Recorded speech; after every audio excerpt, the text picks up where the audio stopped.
Hello, so today we're going to be finding limits and function values by looking at graphs.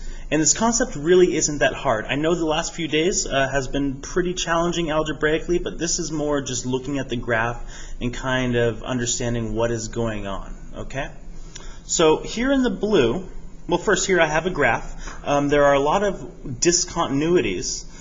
So we starting from the left, we go here. The open circle means that the function doesn't exist right there, but it goes infinitely close to that point.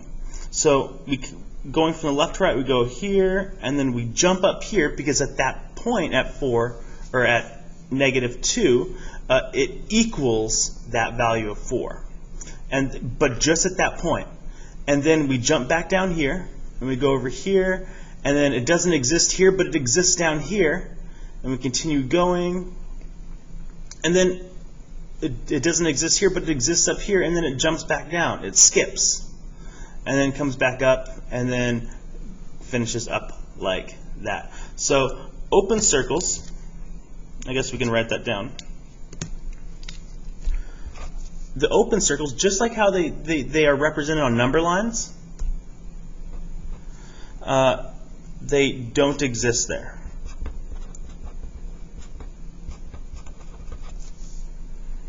Meanwhile, closed circles, they do exist there. Okay? So let's go through these and let's try to make some sense out of this. Because it's not completely obvious right away, but there's just some little things that you'll need to know. So, looking at A in the blue, it says the limit as x approaches -2 from the left of f of x is, well, this is our f of x.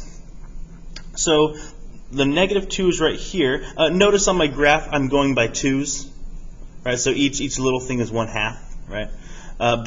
So -2 coming from the left. It looks like we are approaching a value of 1, right? That is the value right there. So the limit as x approaches -2 from the left is 1. Now let's do it from the right. So coming in from the right, well, it looks like it's just right there at 2, right? It's definitely not 1, because 1 is down here. It's at 2. And then let's take a look at part C. So the limit as x approaches -2. Well, when we're working with our piecewise functions, remember that if the left side and the right side did not agree, then the limit at that point does not exist. Okay? Now, part D, what is f of -2? There is actually a point there at -2, and it has a value, and that is this guy right up here. So what is the value of f of -2? Well, 1, 2, 3. I think I might have said 4 earlier. I meant 3. But yeah, so that's how you do that. Let's take a look at a different example from the same graph. So E, F, G, and H. Let's take a look at the limit as x approaches 2 from the left.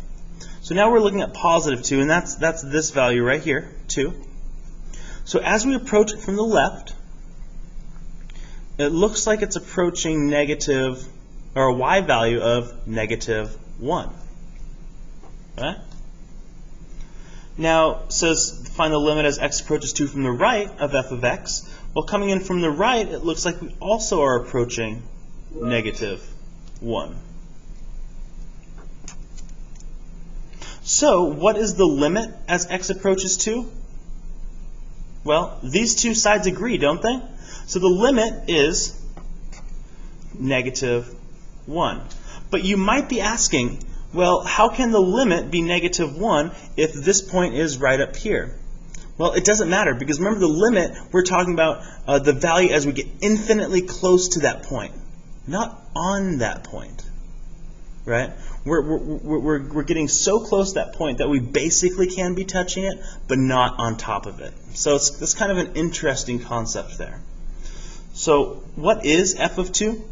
Well, f of 2 is actually this point right here. It's the point that where it does exist there, and that is a value of positive 1. So that's all I have for you today. Have a good day.